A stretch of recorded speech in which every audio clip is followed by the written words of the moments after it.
noches. El próximo jueves se cumplen 10 días de suspensión de la destitución del alcalde Gustavo Petro como consecuencia de un fallo de tutela de un magistrado del Tribunal Administrativo de Cundinamarca y sobre el cual otros 3 magistrados deben pronunciarse de fondo, bien sea para ratificarlo o para negarlo.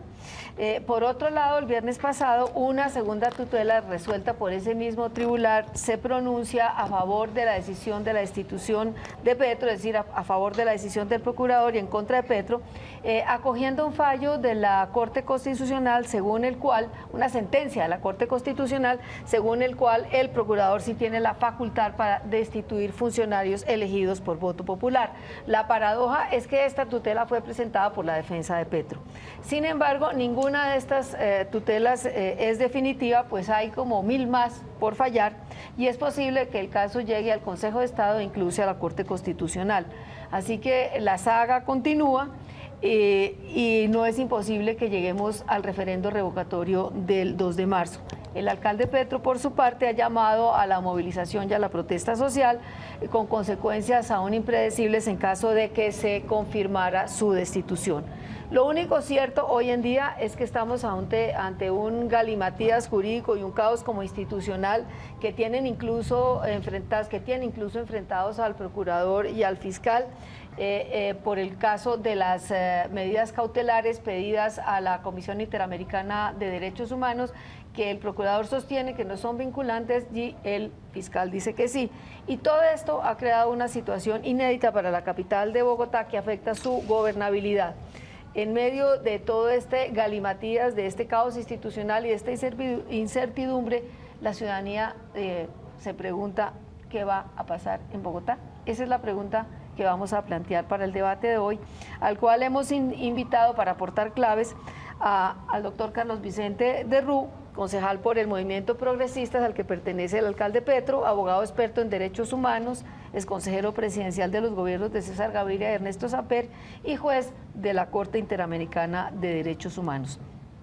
También está con nosotros el doctor Jaime Castro, exministro de Gobierno de la Administración Betancur, exconstituyente, exalcalde de Bogotá y columnista esporádico del diario El Tiempo.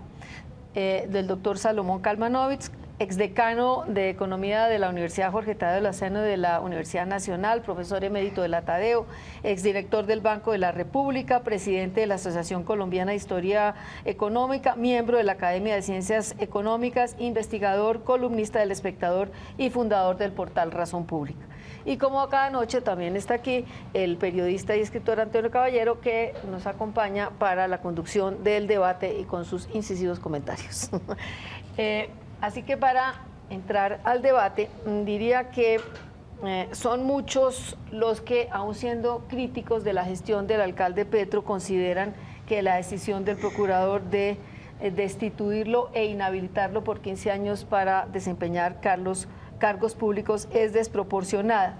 Y en ese sentido, mi primera pregunta, y querría que cada uno como que diera su opinión lo más breve posible, sí que creen que en el procurador utilizó herramientas jurídicas con fines políticos para sacar del ring a un contradictor ideológico y político como es el alcalde Petro y que en ese sentido se extralimitó en sus funciones. Doctor Salomón, quisiera empezar con usted.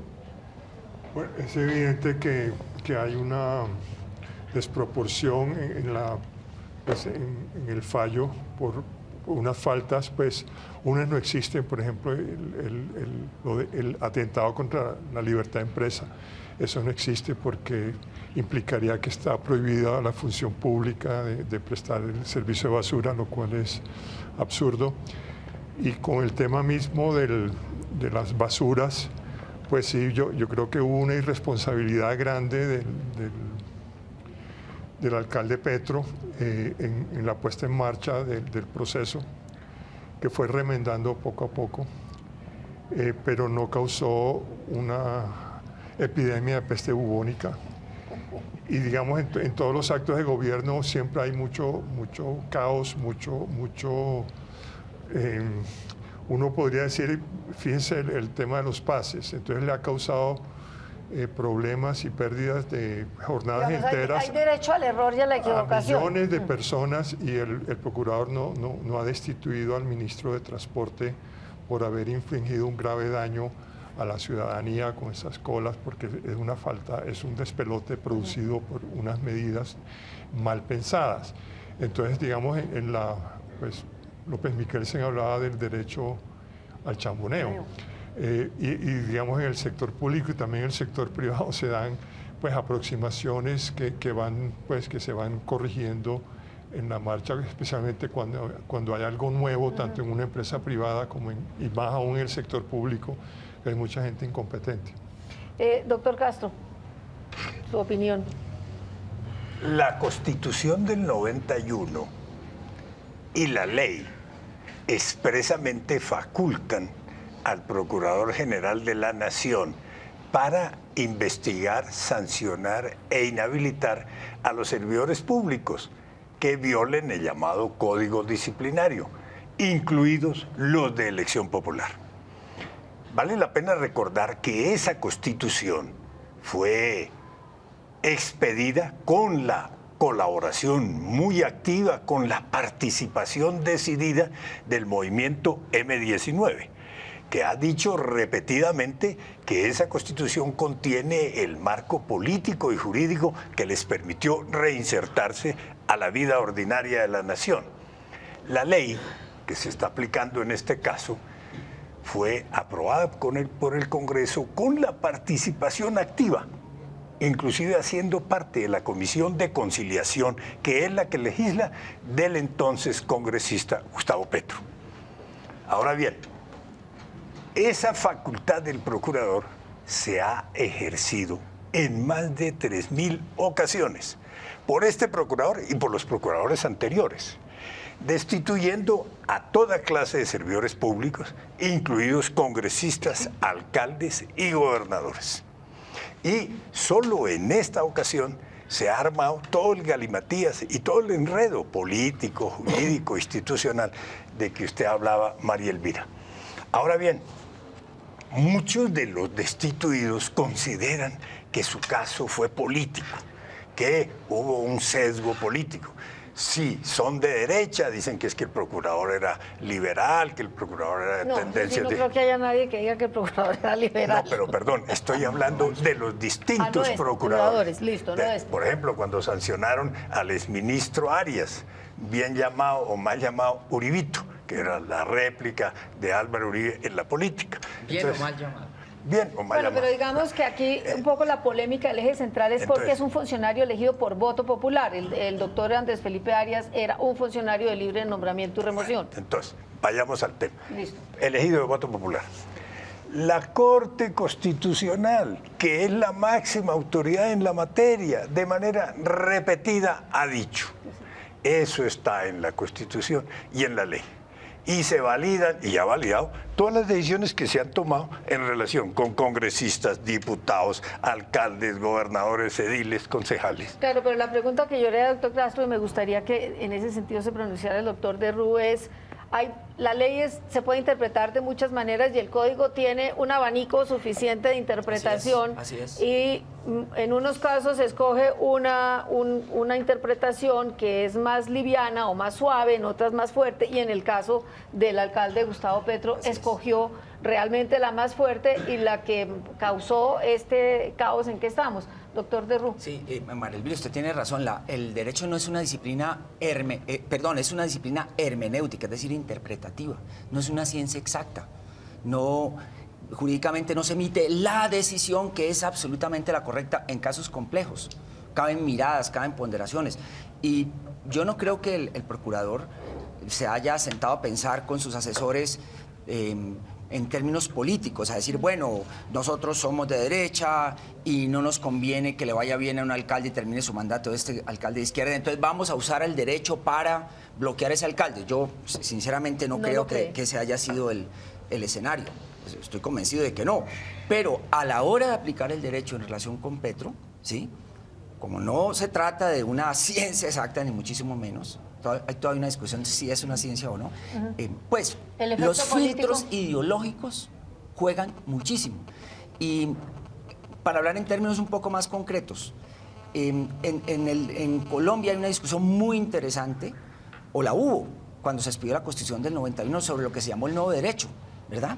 Y entre otras cosas, unas de los, digamos, manifestaciones concretas de esa polémica tenía que ver con el peso que tenían los jueces, y concretamente los jueces constitucionales y la Corte Constitucional, ¿sí?, al intervenir en función de la aplicación de la Carta de Derechos Humanos que está contenida en nuestra Constitución, y cómo tenían y hasta dónde tenían poder para penetrar, digámoslo así, en el panorama conformado por las otras disposiciones de la Constitución y por las leyes en general para garantizar los derechos.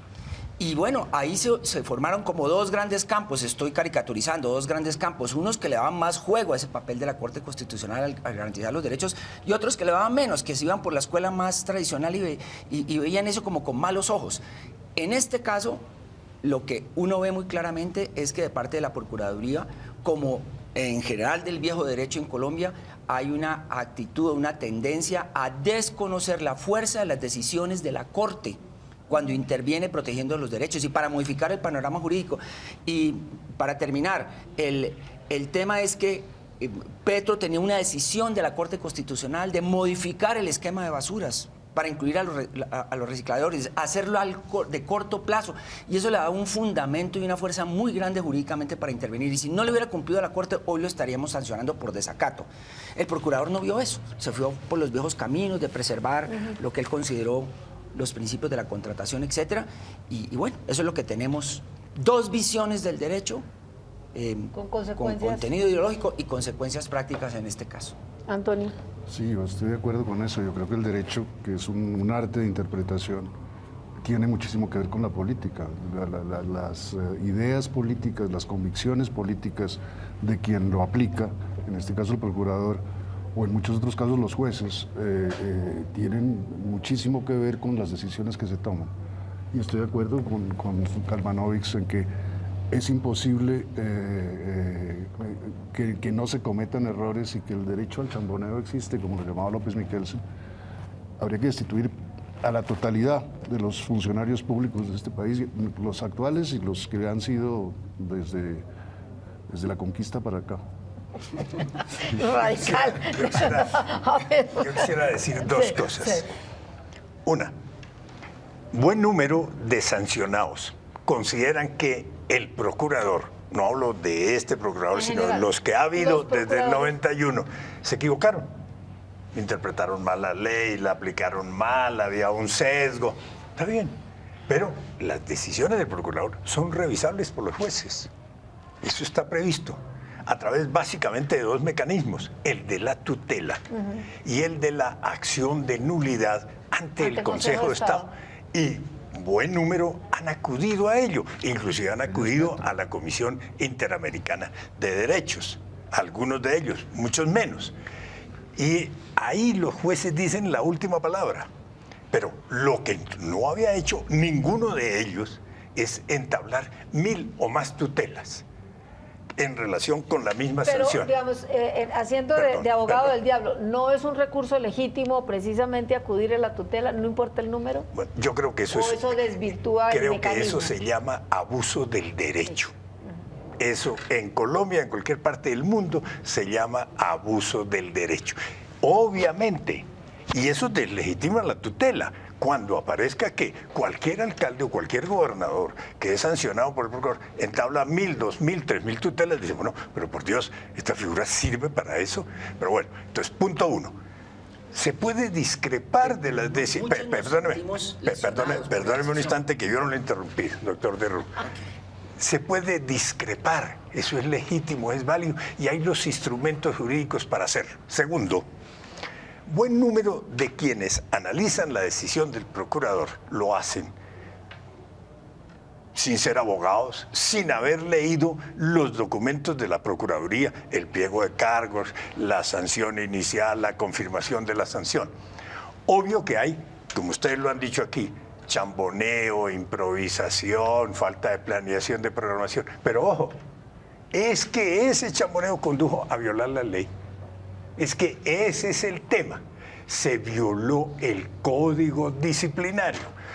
Ojo lo siguiente, la Contraloría Distrital, que no depende de la Procuraduría, que es un órgano distinto, por los mismos hechos, está investigando un detrimento patrimonial de 60.000 millones de pesos por el chamboneo, por haber traído unos carros que no servían, por haber importado unos carros. Perdón, entonces pero al quedemos procurador le claros. preguntaron cuánto valía y él dijo, yo no sé cuánto vale, pero hay detrimento patrimonial que es peor que un caso de corrupción.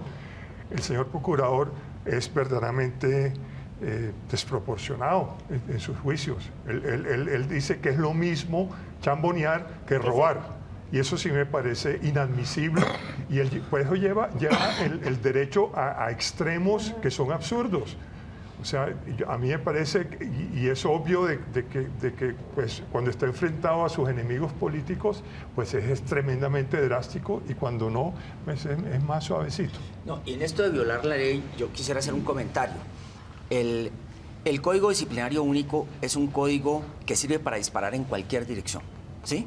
Uno de los principios del derecho sancionatorio o punitivo, de todo derecho punitivo, y eso es de sentido común, tanto el penal como el disciplinario, es que a uno no lo puedan castigar sino por faltas claramente determinadas en la ley. Eso es una garantía, bueno, se la inventaron, ¿qué?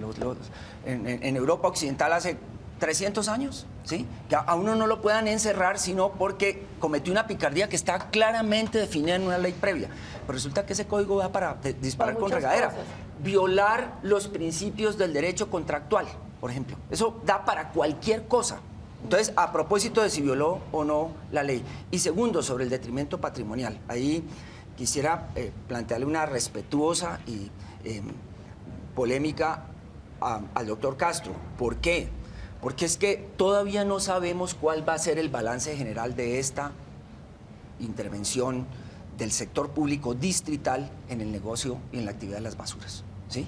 Lo que tenemos en este momento es una empresa pública que recoge más del 50% de la basura, que tiene una posición de mercado que a la hora de valorarla es muy significativa, con unos activos involucrados en eso, en unos camiones. Usted tiene razón, hubo problemas en la compra, doctor Castro, de esos camiones, etcétera. Tiene razón, hubo muchas fallas gerenciales.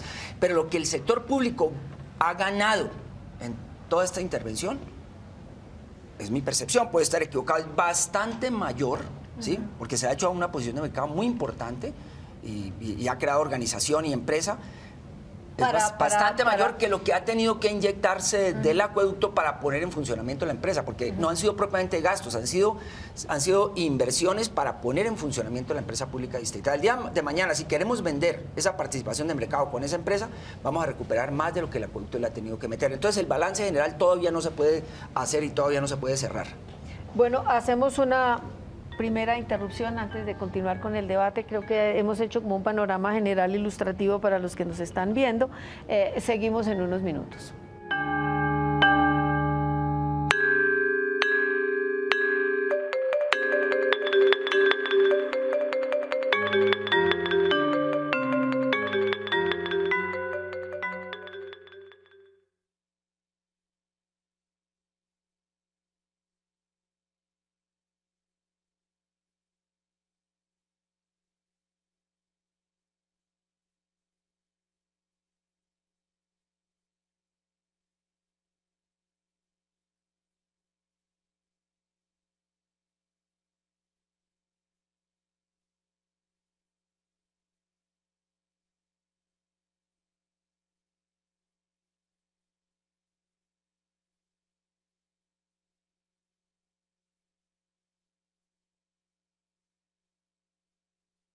No se puede, se contradicen dos principios constitucionales.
Bueno, creo que en este comienzo ha quedado claro, primero, que el caso del caso de Petro no tiene nada que ver con corrupción, que tiene que ver con unas chambonadas o con unas irregularidades o con unos tropiezos en la implementación de un modelo, de un cambio de modelo de la recolección de las basuras. Violación de la ley, a juicio de quienes creemos esto. Bueno, listo, usted dice que hay una violación de la ley. Yo les planteo lo siguiente. Hay un principio, hay un artículo de la Constitución que dice que el Estado debe garantizar la prestación del servicio público directa o indirecta, de los servicios públicos a los ciudadanos directa e indirectamente, y otro que garantiza la libertad de empresa. Aquí estarían en colisión esos dos principios, y la decisión del procurador parece privilegiar la libertad de empresa. ¿Ustedes cómo ven este problema, Salomón? La libertad de empresa, pues, genera necesariamente condiciones de monopolio, posiciones dominantes. La misma competencia va dándose. Entonces, una función muy importante del Estado es simular situaciones de competencia perfecta, que es una entelequia que nos inventamos los economistas, que no les entendemos nada, para garantizar de que se cumpla la competencia, que no haya posición dominante, que en el caso de servicios públicos en especial va en detrimento del bolsillo de los usuarios, de todos los ciudadanos. Entonces, pero defender la libertad de empresa, porque hubo una empresa pública que asumió una parte del servicio público, que es público nuevamente, sí, pues es loquísimo. Es como decir las empresas públicas de Medellín son ilegales, o las empresas públicas de Cali, en Cali también es ilegal porque está haciendo y tiene el monopolio de las basuras. El acueducto de Bogotá, todas las empresas públicas deberían ser ilegales con ese criterio. Y entonces, digamos, es sano, y para eso están los reguladores y los superintendentes, cuya función es garantizar de que haya, pues, que no haya libertinaje de empresa. O deberían estar. Libertinaje de empresa, que yo creo que en algunos de los operadores en Bogotá pues eran libertinos. Doctor Castro. La Constitución prevé que los servicios públicos los preste directamente el Estado a través de empresas oficiales, estatales, o que los presten los particulares. O en sistemas mixtos. O sistemas mixtos. Eso no es incompatible, eso no es contradictorio. Ahora bien, ¿qué ha ocurrido con el caso de las basuras en Bogotá? Hemos tenido los dos modelos, sin problema. Aquí hubo la EDIS, empresa distrital, pública, oficial, que con carácter monopólico, exclusivo, prestó el servicio de aseo urbano durante varias décadas. Entonces, ¿cuál es el problema ahora? La EDIS se quebró, produjo toda clase de emergencias sanitarias, tuvo que acudir al sector privado, subcontratando, y entonces empezó a llamar privados. Y se profundizó aún más su crisis, la EDIS, que hubo que cerrarla y se pasó al sistema privado. Luego Petro llega y dice... ¿Y dónde está la ilegalidad de volverse al sistema público? Perdón, doctora. Petro dice... devolvámonos del sistema privado y vamos a uno distrital o a uno mixto. Está bien, todo eso es válido, pero eso tiene unas formas. La ley dice cómo se hace. Eso no es como se le ocurra al alcalde de turno. Hay una reglamentación. Ojo, si lo quiere hacer el Estado, se llaman áreas de servicio exclusivo y saca al sector privado de juego. Pero eso requiere unas autorizaciones previas, fundamentalmente la llamada CRA, la Comisión Reguladora de Agua Potable. Mientras no haya esa autorización de áreas de servicio exclusivo, es más, pueden decretarse esas áreas a favor de privados, por medio de licitación, no libremente. Cuando no hay esa autorización y no es el Estado o no son particulares como producto de una licitación, hay libertad de empresa. Los 5 podemos aparecer en Bogotá porque no hay esas áreas de servicio exclusivo. Es decir, voy a recoger las basuras Entonces, ¿qué fue lo que ocurrió en este caso? No, pero en ese caso seríamos calificados de inidóneos por el procurador. Perdóneme un ninguno de nosotros 5 tenemos la menor experiencia en recogida de Los basuras. 5, obviamente, reunimos unos requisitos, somos sociedad, vamos y lo advertimos, tal cosa, como para producir un medicamento o para producir cualquier otro artículo que esté controlado por el Estado. No, cumplimos unos requisitos como privados, pero vamos y decimos, y no necesitamos someternos a licitación. ¿Qué es lo que ocurrió en este caso?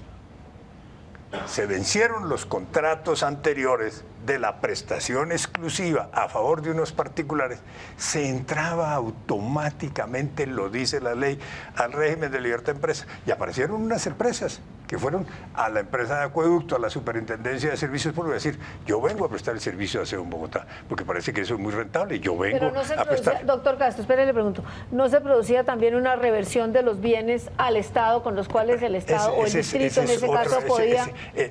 Con mucho gusto analizamos ese tema, pero concluyamos aquí lo de libertad de empresa. Entonces, aparecieron unos particulares y la Superintendencia de Servicios Públicos le dijo al alcalde, hay libertad de empresa porque usted no ha licitado, porque usted no ha hecho tal. Ojo, 8 entidades, 8, no una, entidades nacionales y distritales le dijeron al alcalde, alcalde, lo que usted hace viola la ley. ¿Sabe quién se lo dijo?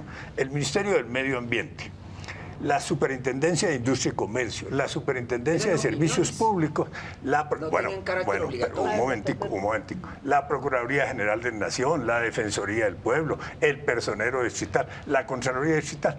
El señor dijo, no importa, son opiniones, a mí eso no me obliga. Pero ojo, se fue contra la opinión de 8 entidades que previamente lo advirtieron. Entonces, lo de la libertad de empresa es dentro de ese contexto legal.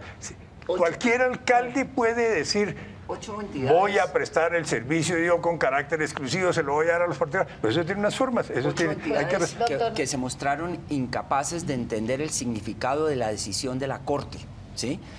A mí me impresiona, por ejemplo, las intervenciones de la Superintendencia de Servicios Públicos Domiciliarios, las intervenciones preventivas de la Procuraduría y de otras entidades, siempre en la lógica del mercado, siempre en la lógica de la libre competencia, etcétera, y haciendo caso omiso de la fuerza que tenía esa decisión de la Corte en función del respeto y de la garantía de los derechos para modificar el panorama jurídico. ¿Sí? Estaban absolutamente ligadas a lo que al principio, en los años 90, al principio de la vigencia de la Constitución del 91, llamábamos el viejo derecho. Y eran opiniones respetables, pero eran opiniones. Petro tenía que cumplirle a la Corte Constitucional. Ahora, debo aclarar una cosa. Yo estoy completamente de acuerdo con el doctor Castro en la referencia que hace a los problemas del monopolio estatal en la prestación de los servicios. Pues claro que hay que mirar casos y casos, pero lo que fue Bogotá con la EDIS manejando las basuras fue un fracaso y fue un colapso, y hay que buscar otros modelos. Pero el modelo que traíamos no era bueno. El oligopolio que traíamos 4 grandes empresas manejando la basura no era bueno. Para comenzar, no era bueno para los arcas de la ciudad. Para comenzar, era un esquema que estimulaba la generación de más residuos sólidos, porque el negocio se había convertido en un negocio de transporte de basura al relleno sanitario. Entonces, todo jugaba, todos los incentivos estaban alineados en la dirección de que los señores recogieran más basura, ¿verdad? Y abarrotáramos ese relleno, lo cual ambientalmente es complicadísimo. Y ojo con lo que va a pasar con ese relleno a la vuelta de muy poquitos años. Además, estaban obteniendo no va a haber ningún problema porque vamos para basura cero. Bueno, está bien, está de acuerdo con el programa Petro. Esa apertura está muy interesante. Y lo otro es que estaban obteniendo utilidades muy superiores a lo razonable, que es un principio general en la contratación entre el sector público y los privados. Entonces no idealicemos ese esquema. Petro tenía una orden de la Corte Constitucional de modificar rápido, en el corto plazo, el esquema vigente para introducir los temas del aprovechamiento, la inclusión de los recicladores, el respeto por los derechos de los usuarios que estaban pagando más del valor del servicio. Les atravieso esta pregunta ahorita. Se ha hablado de un complot de los prestadores de particulares del servicio de la recolección de basura que se habrían puesto de acuerdo precisamente para que en este cambio de modelo se produjera el caos que produjo. Pregunto, ¿ustedes creen que de ser eso probado puede alterar o afectar o puede el procurador reversar la decisión o replanteársela? ¿Cómo ven eso? Bueno. Si eso se prueba, que es que hubo gente que Si estuvo... se prueba, ya No, es el pues hipótesis obviamente. Pues fuerte, sí, si se prueba. Lo que hay que decir es lo siguiente, que uno recuerde.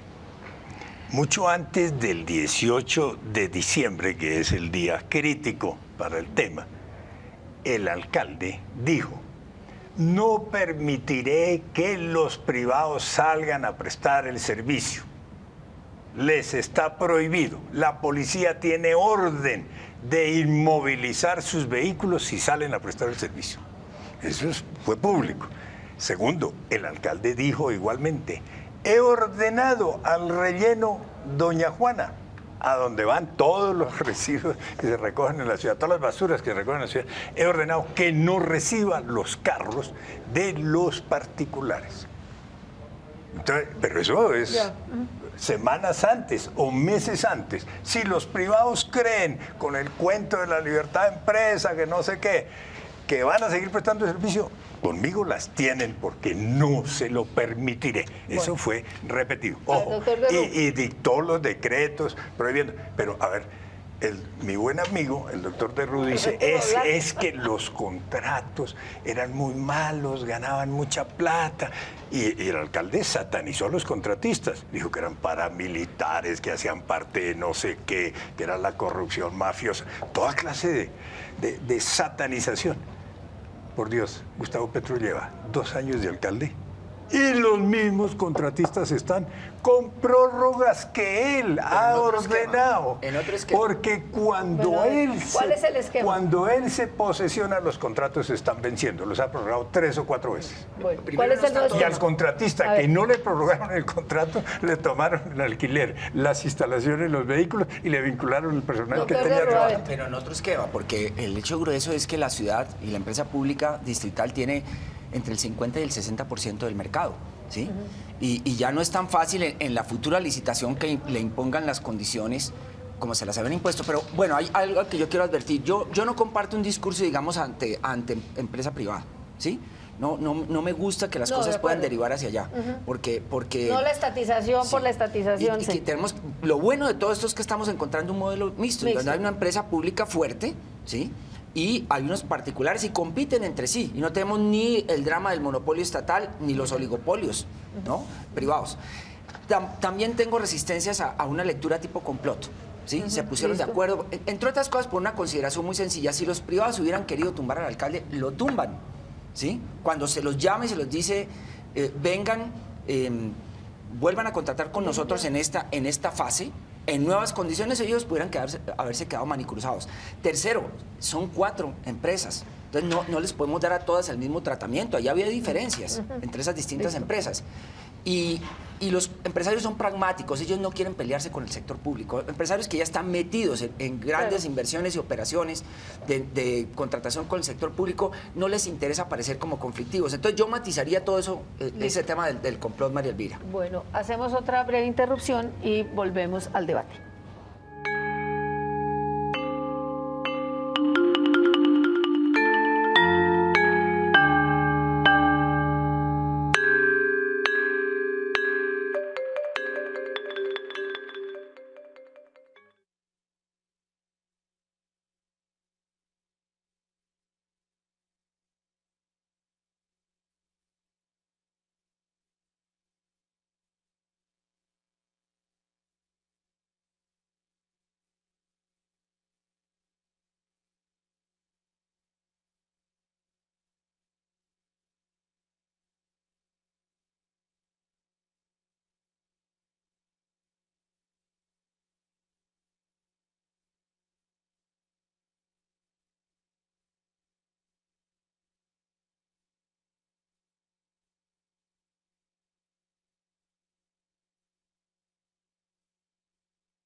Bueno, volvamos a la situación jurídica del alcalde Petro, que no se decide. Y su defensa, o él ha acudido a la Comisión Interamericana de Derechos Humanos pidiendo medidas cautelares, con el argumento de que, según la Convención Interamericana de Derechos Humanos, un funcionario elegido por voto popular no puede ser destituido sino por un juez penal, no por un funcionario del orden administrativo.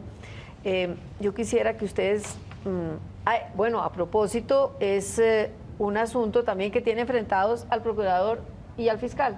Mientras el procurador dice que si las medidas cautelares son, ¿cómo se llama eso?, declaradas.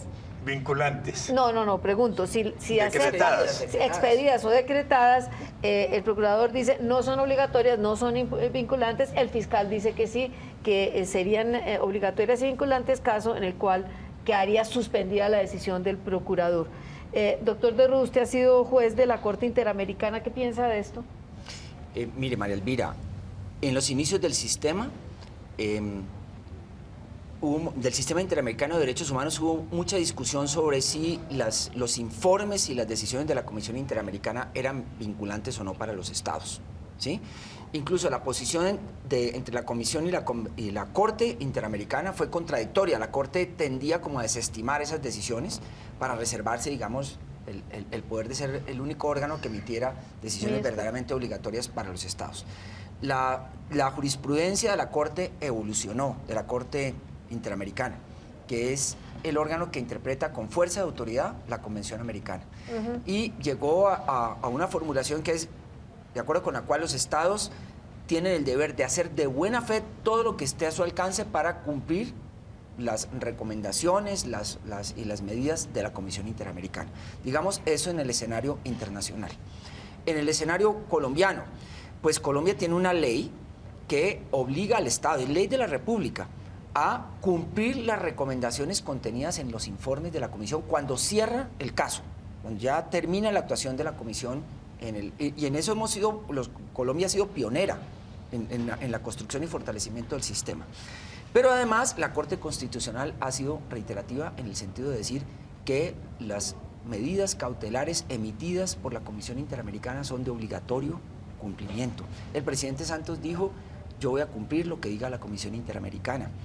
Y no hay que olvidarse de que la Corte Suprema de Justicia en su momento, ¿sí?, en lo más caliente de sus conflictos con el presidente Álvaro Uribe, pidió medidas cautelares a la Comisión Interamericana de Derechos Humanos. O sea que yo tiendo a pensar que este es un tema zanjado ya en Colombia, lo que diga la Comisión hay que acatarlo. Son vinculantes, pero con respecto a la posibilidad de que esas medidas se declaren, doctor Salomón, ¿usted lo ve posible cuando uno pudiera decir que el alcalde Petro ha tenido todos los recursos legales para su defensa?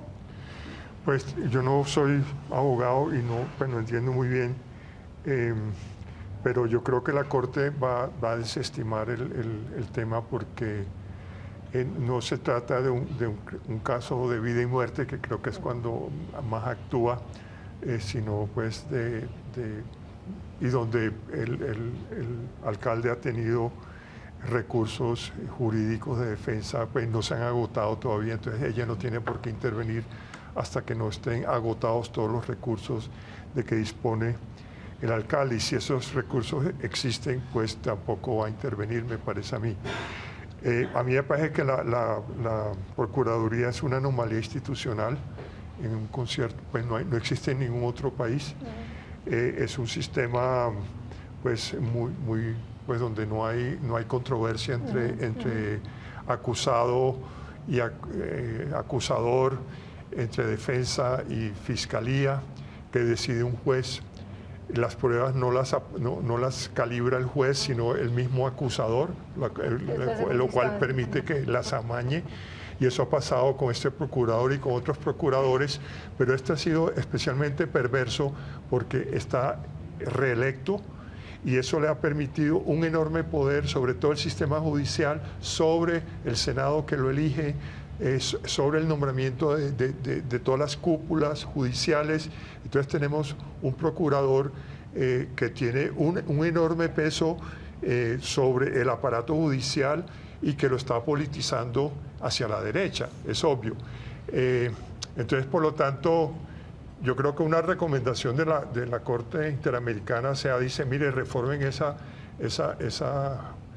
Procuraduría y hágala que existan pues las normas elementales del derecho donde un acusado se puede defender.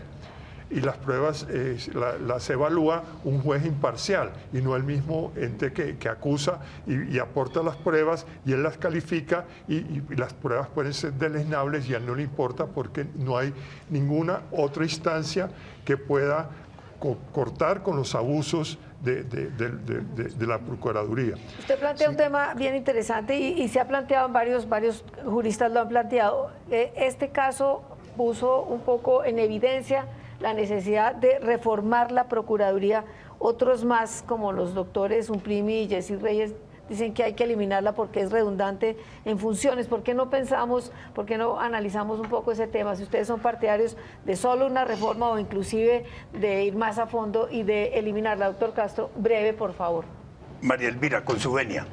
Salomón Kalmanovich dijo, yo no soy abogado, pero maneja muy bien los temas jurídicos. Pues gracias. ¿Qué tal que fuera abogado? En todos los procesos han ido yo comparto la apreciación inicial de él cuando señaló. Creo que la comisión va a desestimar la solicitud de Petro. Y dio dos razones poderosísimas. Una, las llamadas medidas cautelares son las que se pronuncian de entrada antes de decidir de fondo el tema. Por eso se llaman cautelares. Y, si no estoy mal, en más de un 90% de los casos, las medidas cautelares se han expedido, se han dictado, se han recomendado a los estados cuando está en juego la vida y la integridad personal del demandante. Ojo, el que... puede cambiar, ¿no? Y está cambiando, perdón. Ojo, la ciudad y el país no lo saben. Gustavo Petro ha sido beneficiario de medidas provisionales de la Comisión Interamericana. Cuando era parlamentario, acudió a ella y dijo, estoy en peligro por los debates que adelanto y la seguridad que me da el Estado colombiano no es suficiente. Y la comisión se dirigió al Estado colombiano y dijo, el señor congresista llamado Gustavo apellidado Petro está pidiendo más medidas de seguridad y el Estado colombiano las aceptó. No discutió si eran vinculantes o no, dijo, le estamos brindando seguridad, pero si quiere vamos a ser más estrictos, mucho más rigurosos. Segundo tema. Gustavo Petro, a través de sus tutelas, de sus múltiples acciones judiciales, ha mostrado que el nuestro, le ha mostrado a la comisión, el nuestro es un Estado de Derecho, así sea precario, pero es un Estado de Derecho, aquí hay un ordenamiento jurídico, aquí hay una administración de justicia. Prácticamente él se ha hecho autogoles. Ahora bien, dice mi buen amigo Carlos Vicente Ru, no, pero no exclusivamente cuando esté en juego la vida y la integridad personal del demandante, puede ir más allá, podría llegar a decir en este caso, hipótesis que yo veo altísimamente improbable, el procurador debe suspender, derogar, revocar la sanción que aplicó, porque conforme a la Convención Americana no puede hacerlo, no debe hacerlo. Ojo. ¿Por qué no? Ojo. Bueno, porque la Comisión Americana dice que tiene que ser juez penal. Volvimos a la comisión y yo les había planteado la Procuraduría, si se reforma o se elimina. Ojo. Una decisión a favor de Gustavo Petro en ese sentido es una decisión a favor de todos los alcaldes del país, de todos los gobernadores, de todos los congresistas. No, perdón, es competencia. Estamos hablando de competencia. ¿Puede o no puede el procurador? Inclusive el Consejo de Estado, la misma Corte Suprema de Justicia no podría juzgar por parapolítica porque no reconoce segunda instancia. Voy al tema. A ver. ¿No? ¿Sí o no? Corto, por favor. Termino. ¿Sí o no? Muy bien que se reforme la Procuraduría, pero que digan en qué sentido, cómo, porque es que hablamos mucho de que hay que reformar la Procuraduría. No, tal cosa? Sí creo que se ha dicho mucho, muchas personas han dicho, muchos juristas han dicho en qué sentido. No, sí, pero ¿cuáles son esas alternativas? No, pues eso es lo que se cierre. Por ejemplo. Pero ¿quién asume las funciones? Pues hay que ver la propuesta. Es que las funciones las cumplen existen en la Fiscalía. Perdón. Si los abusos de autoridad y las conductas indebidas de los alcaldes, los gobernadores, para no citar más, van a ir a manos de los jueces, no van a ser No, lo sé, no, sancionados pero no hay nunca. controles Son internos. A ver. sancionados después de que termine el periodo. Bueno, pero también muchas de las sanciones del procurador No, se han más. producido después de que terminados los periodos, no a la mitad de los periodos de los alcaldes. Ofrecí no Doctor de hablar Ruz. más. No, No, a ver, así yo, sí, pero cortico. el tema está muy abierto, es una cuestión abierta. Y uno ve juristas y ciudadanos y comentaristas informados que comparten una misma posición ideológica y sin embargo tienen una actitud diferente sobre si suprimirla, acabarla, regularla, etc. Pero yo creo que hay unas cosas claras que habría que definir y que de pronto no requieren ni siquiera reforma constitucional. La facultad para inhabilitar funcionarios, ¿sí? Porque la Que Constitución... los pueda sancionar, pero no La inhabilitar. Constitución habla de sancionar, incluida destitución, pero no habla de la muerte política. Eso es un desarrollo legal, ¿sí? Por lo demás, a mi modo de ver, profundamente antidemocrático e injusto. Eso bastaría una reforma legal para mochar esa facultad. Después otros juristas han dicho, y bueno, con los que comparto un punto de vista ideológico, digamos, han dicho hay que reducirla, porque tiene funciones redundantes en muchos planos. Es costosísima reducirla. 8.000 funcionarios. Con Toda 2.000 esa intervención funcionarios. en los procesos judiciales que Los tienen procesos los penales, agentes del muchos, Ministerio inclusive Público. muchos han planteado No que hacen nada, no hacen parte de nada. esos No es mayor cosa funcionarios que de la hacen. Procuraduría podrían convertirse en fiscales y más bien Aunque fortalecer la debo fiscalía. reconocer una cosa, en procesos de corrupción contra el cartel de Bogotá, Sí. ¿sí? Las actuaciones de la Procuraduría han sido Más rápidas que las muy de la pertinentes. Fiscalía. No, en los procesos penales. Por ejemplo, pedir Sí. que se revisen acuerdos, estos Ah, acuerdos sí. en el marco de una justicia negociada Sí. con los, digamos, los delincuentes. Las intervenciones de la Procuraduría, a mi modo de ver, han aportado, y han Perfecto. apretado en esa lucha contra los carteles, pero en buena medida son redundantes ante los jueces, digamos, en las distintas jurisdicciones son Bueno, redundantes. a ese tema de cómo y cuándo y en qué sentido podríamos dedicarle más tiempo, vayamos a otro punto que va directamente sobre el alcalde Petro, que ha sido muy cuestionado, que es el llamado a la movilización social que ha hecho el alcalde Petro contra lo que él ha calificado como un golpe de Estado. ¿Qué piensan ustedes de eso y las posibles consecuencias en caso de que se confirme la destitución? ¿Cómo ve usted ese llamado de Petro y si considera que esto es un golpe de Estado o no?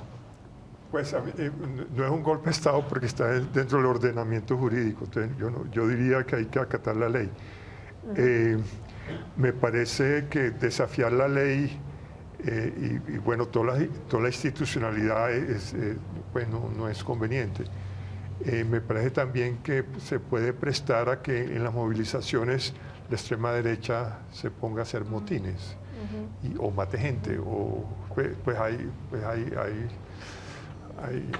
Digamos, puede pasar muchas cosas muy peligroso.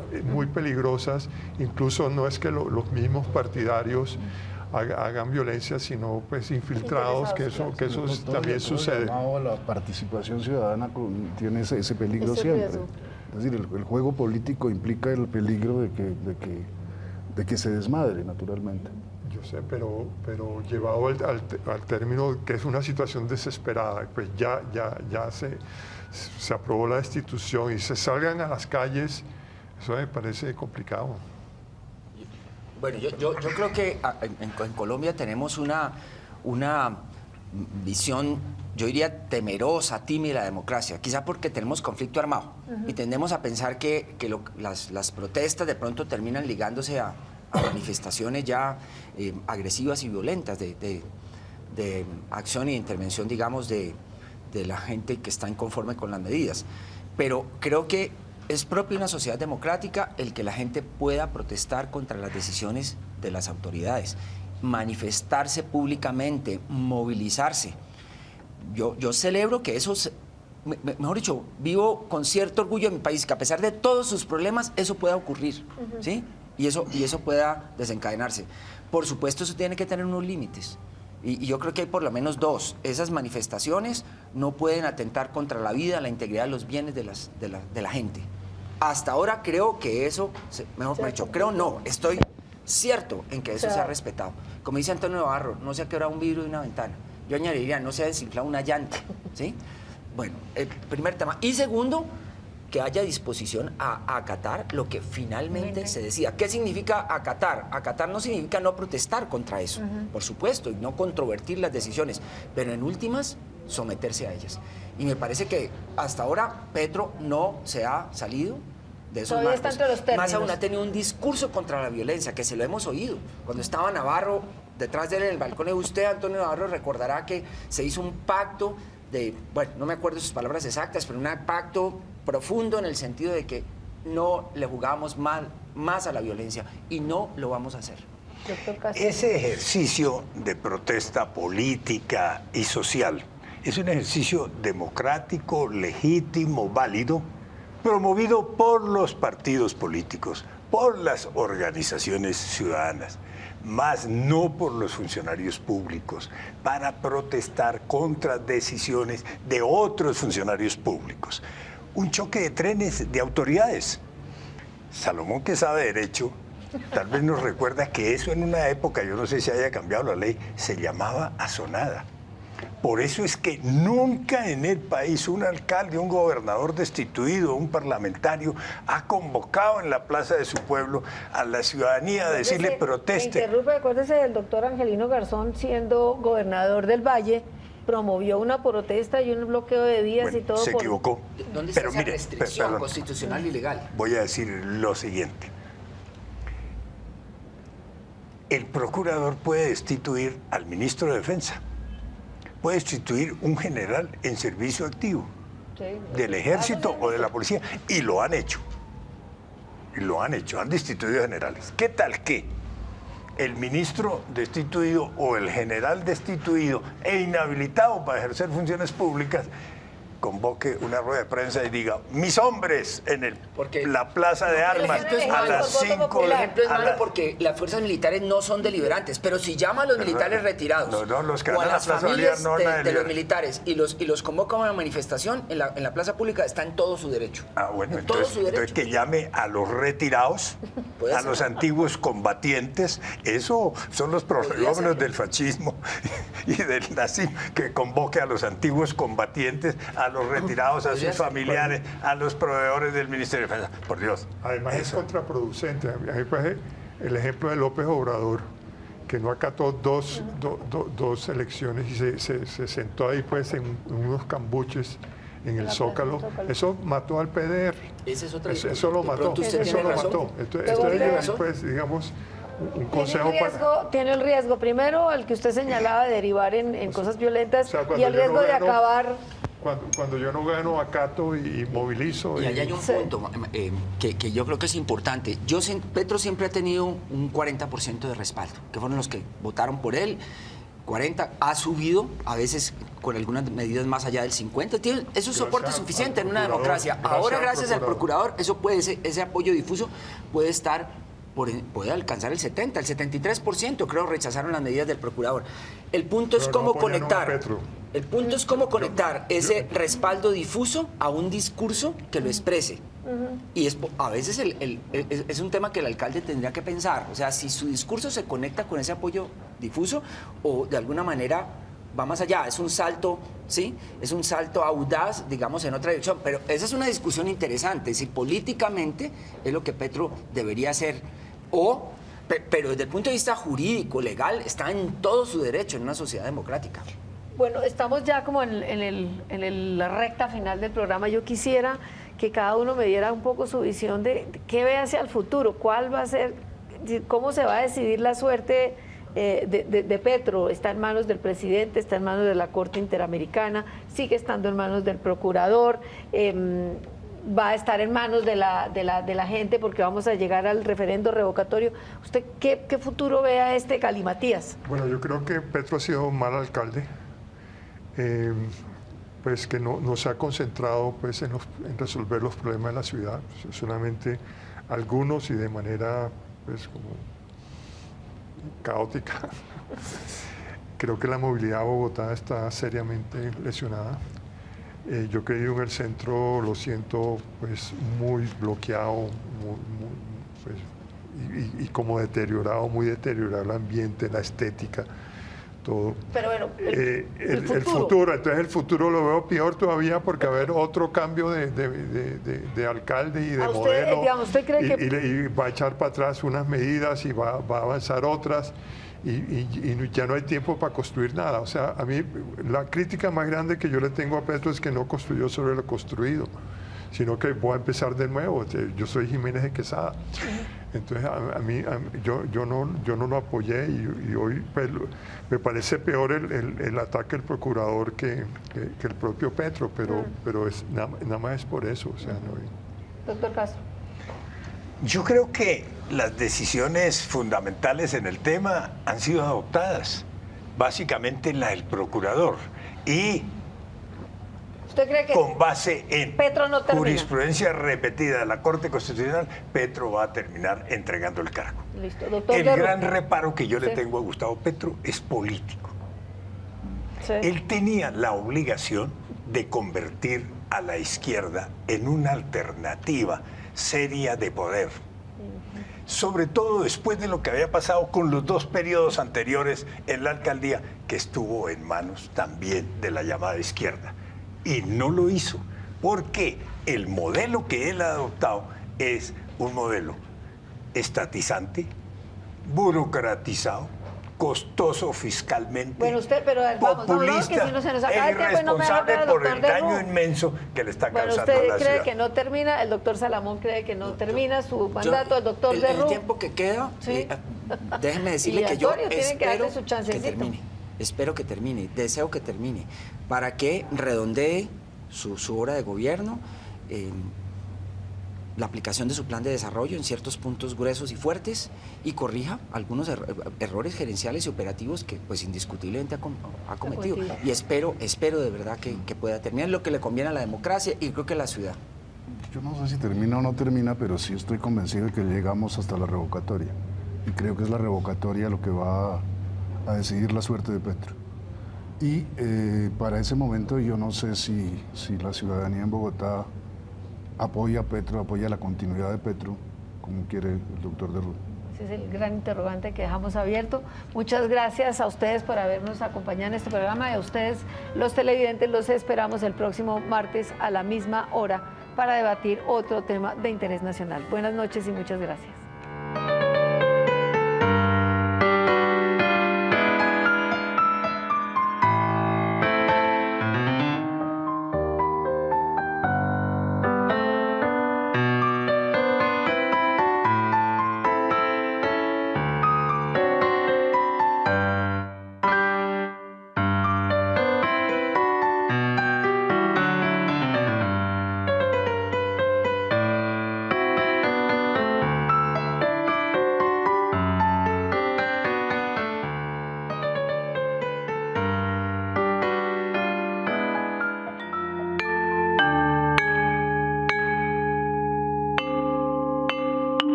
Este es Noticias Capital.